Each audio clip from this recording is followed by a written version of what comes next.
നമസ്കാരം, ഫിനാൻഷ്യൽ ഗൈഡിലേക്ക് സ്വാഗതം. ഇന്ന് നമ്മളുള്ളത് കോട്ടയത്ത് മീനാക്ഷി ലോട്ടറീസിൻ്റെ ആസ്ഥാനത്താണ്. അവരുടെ കോർപ്പറേറ്റ് ഓഫീസിലാണുള്ളത്. മീനാക്ഷി ലോട്ടറീസിൻ്റെ സഹോദര സ്ഥാപനമായി അവർക്കൊരു വലിയ ബേക്കറി ചെയിനുണ്ട്. ലിറ്റിൽ ബൈറ്റ്സ് എന്നാണ് അതിൻ്റെ പേര്. കോട്ടയത്ത് അങ്ങോളം ഇങ്ങോളം ശാഖകളുള്ള ഒരു വലിയ ബേക്കറി ചെയിനാണ് മീനാക്ഷി ലോട്ടറീസ്.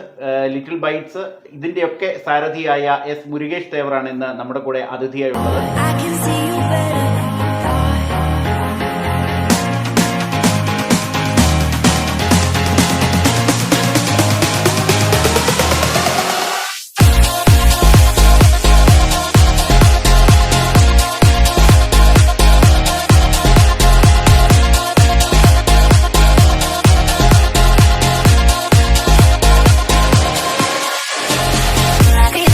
നമസ്കാരം. മീനാക്ഷി ലോട്ടറീസിൻ്റെ തുടക്കം എങ്ങനെയായിരുന്നു? ഞാൻ ജനിച്ച മുമ്പുള്ളൊരു കഥയാണ്. ഞാനൊരു സെക്കൻഡ് ജനറേഷൻ ബിസിനസ് ചെയ്യുന്ന ആളാണ്. കാരണം വെച്ചാൽ ഞങ്ങളുടെ ഒരു കുടുംബ ബിസിനസ്സായിട്ടാണ് മീനാക്ഷി ലോട്ടറി എന്ന സ്ഥാപനം തുടങ്ങിയിട്ടുള്ളത്. അതിപ്പോഴല്ല, 1980 കാലഘട്ടത്തിലാണ് സ്റ്റാർട്ട് ചെയ്തത്. അന്ന് എൻ്റെ അച്ഛൻ്റെ 2 സഹോദരങ്ങളും ചേർന്ന് തുടങ്ങിയ സ്ഥാപനമാണ് മീനാക്ഷി ലോട്ടറീസ്.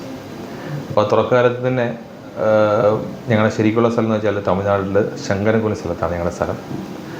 അപ്പോൾ അന്ന് അവിടെ നിന്ന് അച്ഛൻ്റെ ജ്യേഷ്ഠനും അനിയനും കുടുംബമായിട്ട് ഇവിടെ എല്ലാവരും കേരളത്തോട്ട് വന്ന് ജോലിക്ക് വന്ന് അപ്പം അച്ഛൻ്റെ ജ്യേഷ്ഠ ഒരു പണിക്ക് പോയി, അച്ഛൻ അനിയൊരു പണിക്ക് പോയി.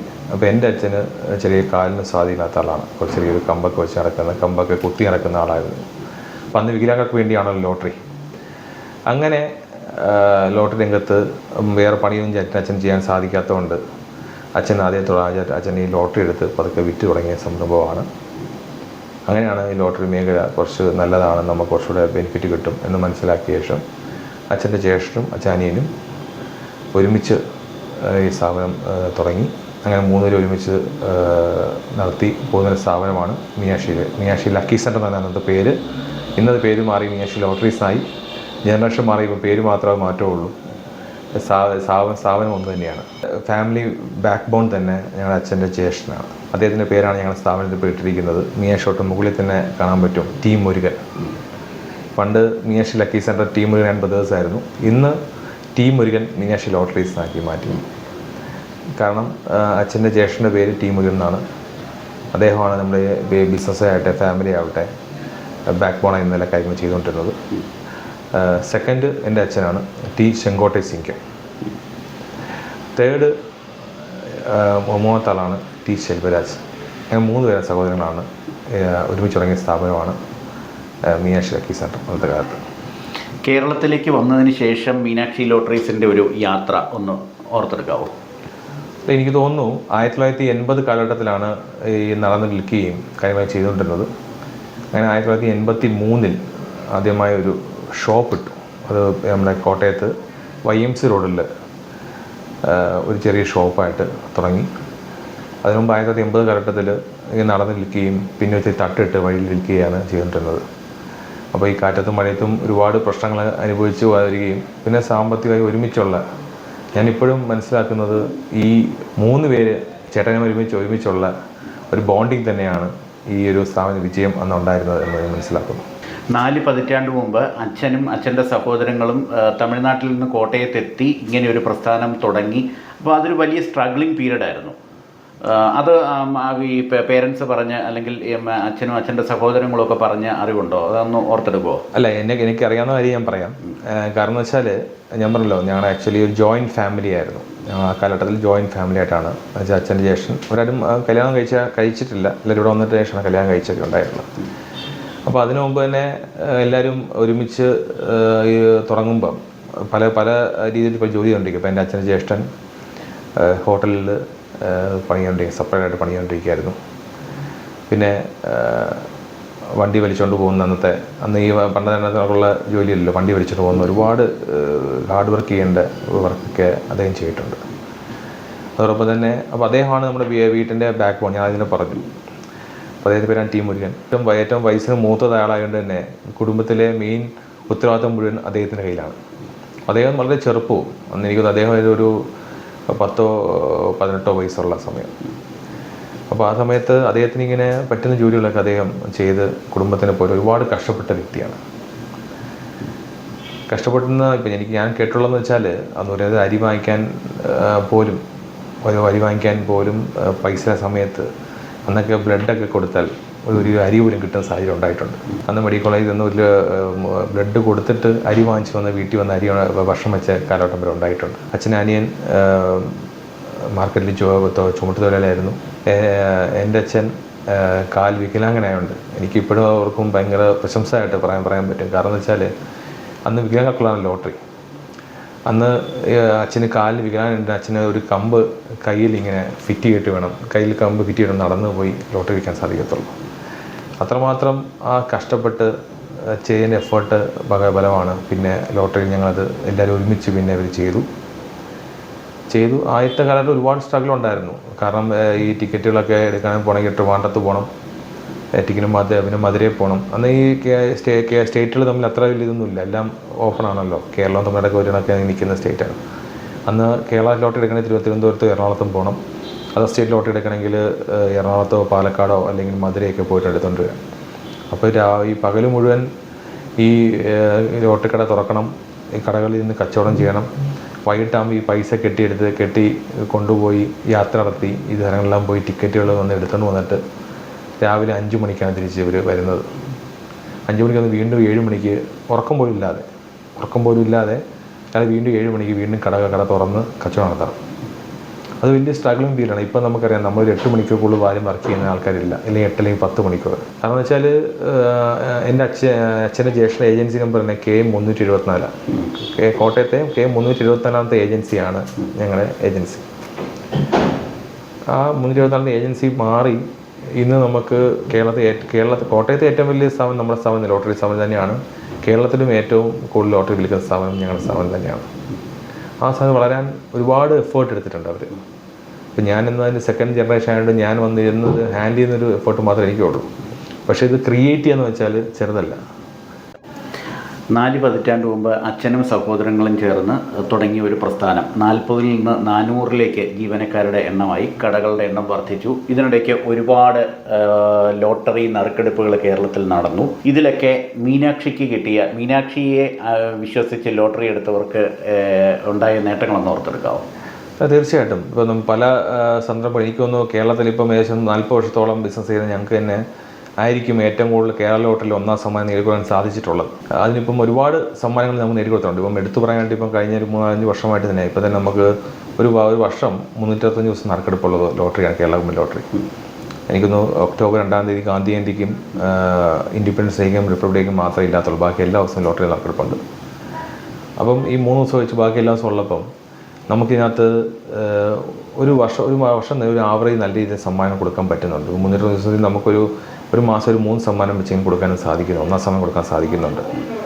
കഴിഞ്ഞ 2 ദിവസത്തിന് മുമ്പ് തന്നെ നമ്മുടെ റീറ്റെയിൽ കൗണ്ടറിൽ വിളിച്ചു പറഞ്ഞിട്ട് 2 ടിക്കറ്റ് എടുത്ത് മാറ്റി വെച്ച മിനിമോൾക്ക് ഞാൻ ടിക്കറ്റ് കൈമാറുകയുണ്ടായി.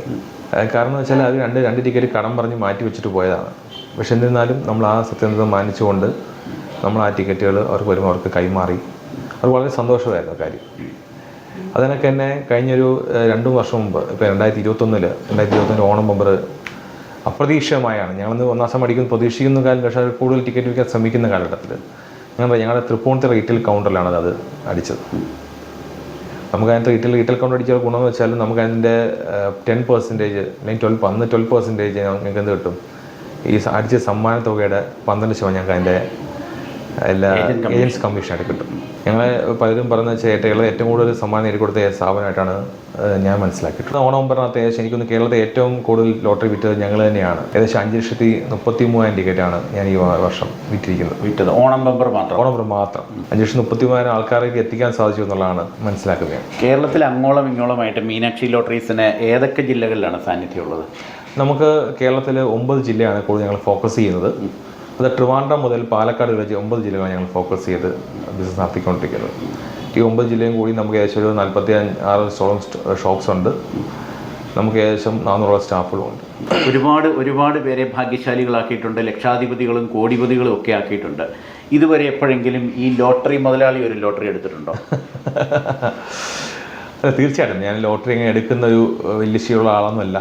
എന്നാലും ഒരു ആവറേജ് രീതിയിൽ ഞാൻ രാവിലെ അമ്പലത്തൊക്കെ പോകുമ്പോൾ ഇറങ്ങി വരുമ്പം പലതും ഇങ്ങനെ ലോട്ടറി കൊണ്ട് നീട്ടുമ്പോൾ തീർച്ചയായിട്ടും എടുക്കും.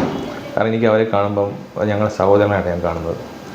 ഞാൻ ആക്ച്വലി ഈ ലോട്ടറി ബിസിനസ് ചെയ്യുന്നതൊപ്പം തന്നെ ഈ ലോട്ടറി ചെയ്യുന്ന എല്ലാവരോടും തന്നെ എനിക്ക് ഭയങ്കര ഇഷ്ടവും സ്നേഹവുമാണ്. അപ്പോൾ അങ്ങനെ ഞാൻ വഴി കാണുന്ന ഇപ്പം ഗുരുവായൂർ അമ്പലത്തിൽ പോകുന്നു. ഞാൻ എല്ലാം ഒന്നും ഗുരുവായൂർ അമ്പലത്തിൽ പോകുന്ന ആളാണ്.